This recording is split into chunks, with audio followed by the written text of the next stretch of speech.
Yeah, baby. Smackdown review, February 22nd. You know,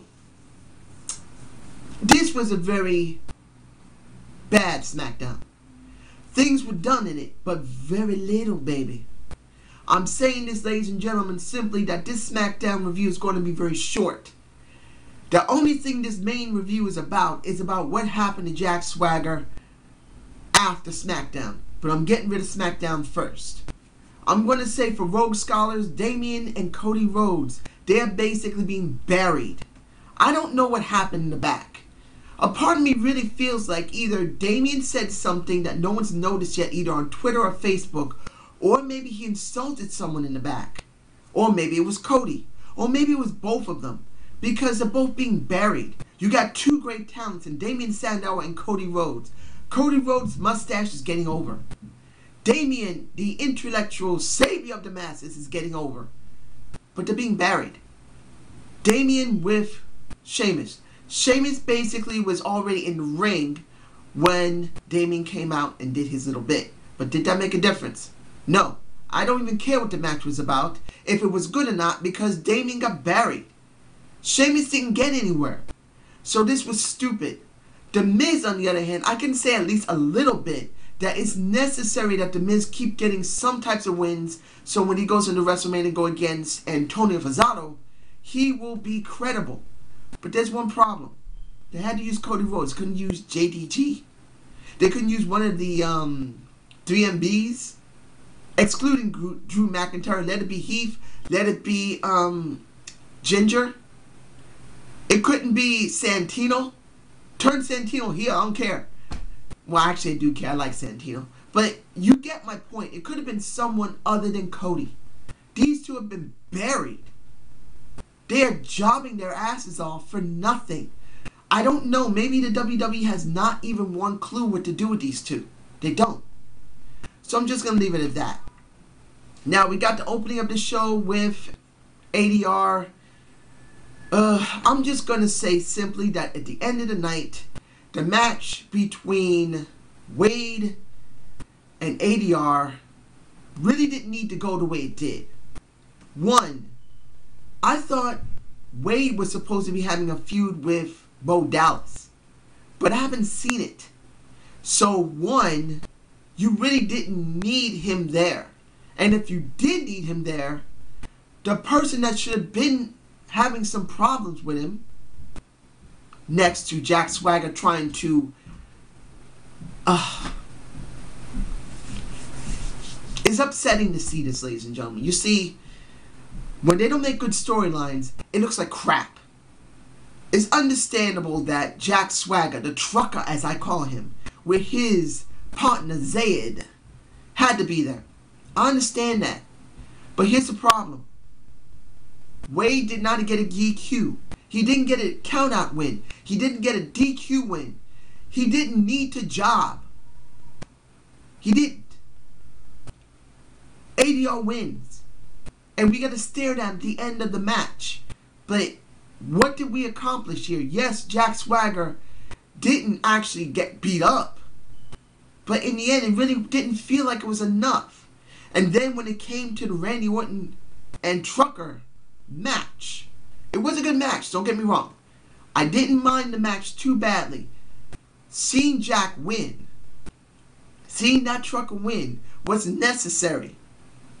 And it's good to see that Randy Orton is still giving it up. Even this one, even though it was a dirty victory, as you saw with Jackie or the Trucker putting his legs on the ring ropes, it was still a win. It's still a win because Mr. Orton doesn't usually like to job to nobodies, particularly if he does what he's done in the past. And I'll explain that at the end of this review. That was necessary, but really, the end match with ADR and Wade was not really that necessary where ADR had to win. There could have been some controversy to make it interesting. Just having that win just didn't do enough for me. And the Caitlyn, I'll give it to you like this. In Mississippi, they did like the match. I believe there was a little bit of canned heat kicked in.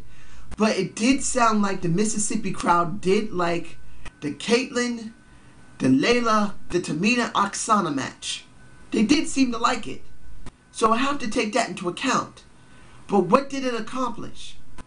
Maybe a Caitlyn and Layla feud, because Layla acted a little funny with the belt. She wanted it back. But that means they're going to have to turn Layla heel. Because just having a face-to-face match is not going to be enough. They're going to have to turn her heel.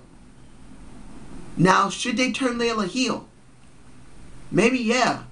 I'm not really having a problem with Layla being a good girl. But in this case, they don't have anybody credible to go up against Caitlyn. Really, they don't. The best person was Tamina, and Tamina should have won the belt by now. And if they'd only presented Tamina on television, this is what I'm saying. Please leave it down below if you agree with me.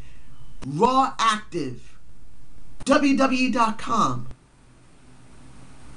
Why are they doing this? You never get anybody over when you shift them to a website. You need to have it on television. Not all the casual fans are going to look at the websites. The marks will. Some casual fans will. But there's a good chunk of them that don't. That's one of the reasons why you don't always get anything interesting from the Divas when it comes to the crowd. The crowd isn't always over for them. That's why it's always very dead. So crap. It was crap. So, saying simply, and oh, I have to say that the Wade and Zed Coper, their segment in the back, when Zed talked to Wade and Wade talked to Zed, was actually quite good. I must say they made a very good choice with the trucker with Zed. They need to keep Zed with the trucker. What was the show? C+. Particularly when they kept showing so much of Raw. Showing Raw with the belt. Look, everyone knows that The Rock gave a new belt. We already know this. This is killing Smackdown to do so many Raw rewinds. We need to stop this. Seeing Vincent Kennedy McMahon going to be kicking Paul Heyman's ass this coming week. We didn't need it. You could have put, get this, you could have put the Shield on SmackDown. You could have put the Dancing Giants. You know who they are. You know you love them. You could have put Tenzai and Clay there. You could have put Ryback on there. Give him some exposure. I know that's the B show, but you need to get Ryback more over. You could have put, even if you don't like them, 3MB. Hell, you could have put 3MB there. I'm not too fond of them. The way that things have been going, they're not winning anymore. They're jobbing more than they're winning. They're not even getting a chance to do their funny skits. I'm bored with them now. But I would have wanted to see them than anybody else. This is a C show, and I'm sick of it. Now, this is now for the arrest of Jack Swagger. Look, we know that wrestlers do make some serious mistakes. Look at Randy Orton doing something that got him in trouble now twice. Look at Cameron of the Funkadactyls. She got a DWI. She got herself on probation. Now it looks like Jack Swagger in Mississippi got it the same way. And basically Jack Swagger was caught smoking in his car some reefer. I can only say this. You make a mistake, you're going to pay for it. Now the question is this. How much are they going to make Jack Swagger pay? As far as I understand with the wellness program, Jack Swagger is eventually going to get a fine. I do not believe they're going to suspend him. He's too much being invested now to suspend him before WrestleMania and even afterward. I'm taking a guess what they're going to do first. Keep pushing him. And not mention anything as they've done before with many of their wrestlers. Not to say anything that happened. That's one. That is number one. Two, they're going to increase the storyline that is going on between ADR and Jack Swagger. That is going to happen. Whereas there is no complaining about that. Taking away what he's done. He's being pushed. The entire show was revolving around him.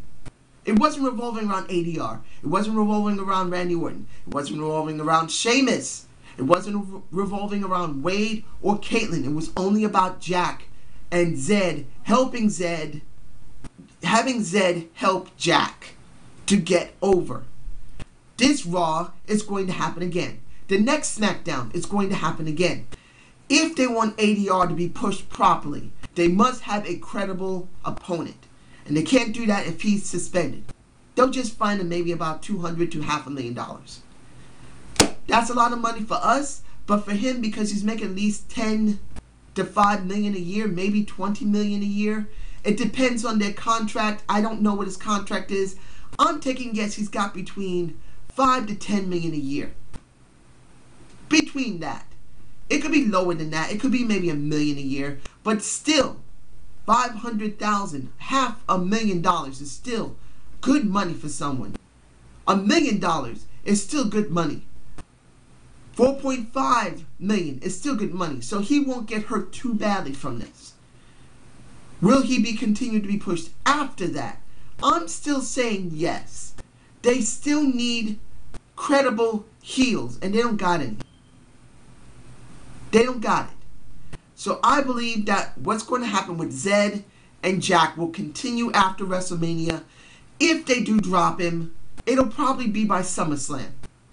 At the least, it's SummerSlam. The longest for him to run may be Survivor Series. Now, only reason I'm saying that is we don't know what's going to happen with Brock, The Rock, or anyone else that comes back. We don't know. There's a possibility there could be more that's coming. And if there is, it'll be interesting. So, I hope you enjoy Zane's View. Subscribe and comment to my channel, ladies and gentlemen. You got to see how this SmackDown is. It's a C show. And I can honestly tell you that I don't have very good expectations for this. Gotta take a breath. This WrestleMania may not be that great, but you can't say they're not trying. Now let's just hope with the last few weeks they have, they'll improve. Have a good night, ladies and gentlemen.